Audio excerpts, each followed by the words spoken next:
I'm tucked in behind the bubble of an authentic Isle of Man TT racer watching numbers roll past 140 miles per hour on the speedometer, but there's not even a whisper from the engine.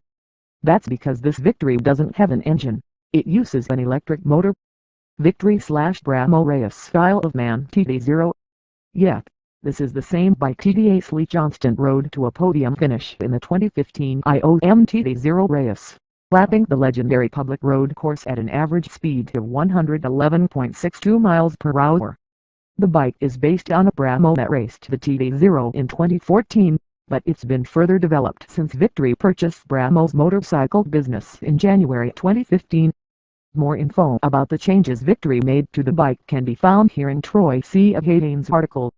Victory had brought its Racebike to High Plains Raceway in Colorado as part of the launch of its new Impulse TT. The street bike based on the former Bramo Impulse R. The Impulse TT was a fun machine to play with on a racecourse, but its 54 HP is dwarfed by the 120 horses said to be on tap in the Racebike's state of tune that day. 2016 Victory Impulse TT First Ride Review. Lee Johnston was at the Colorado event, and he proved to be a likable and gregarious racer guaranteed to raise a smile or be cracking one. He said he hadn't ever ridden an electric-powered motorcycle before the TT races, so he was unsure what to expect. Amazingly, the bike worked well for him right off the truck.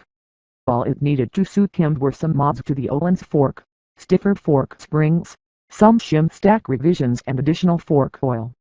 No changes were made to the shock. Swinging a leg over the Victory was a little unusual.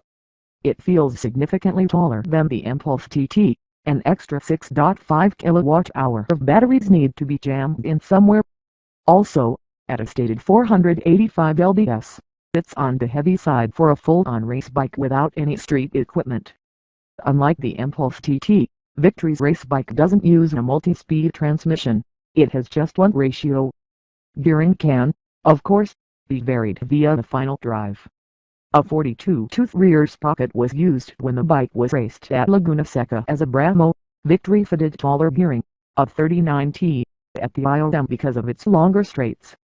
Without a clutch or gears, taking off and accelerating was as easy as a scooter. And I mean that in a good way. Throttle, motor response was intuitive and pleasingly smooth. Dialing in power is as simple as twisting the grip, and it pulls with a relentless lunge that never seems to let up. The only trepidation felt was when adding power while leaned over. An electric motor simply doesn't have the amount of flywheel mass as an internal combustion engine, so I worried a sudden loss of grip when applying power might result in an ugly high side. Victory's machine is raised without a traction control system. Nevertheless, enough power was able to be laid down on the track's 2,800-foot straightaway to see 142 miles per hour on the speedo. The Impulse TT could only muster 113 miles per hour.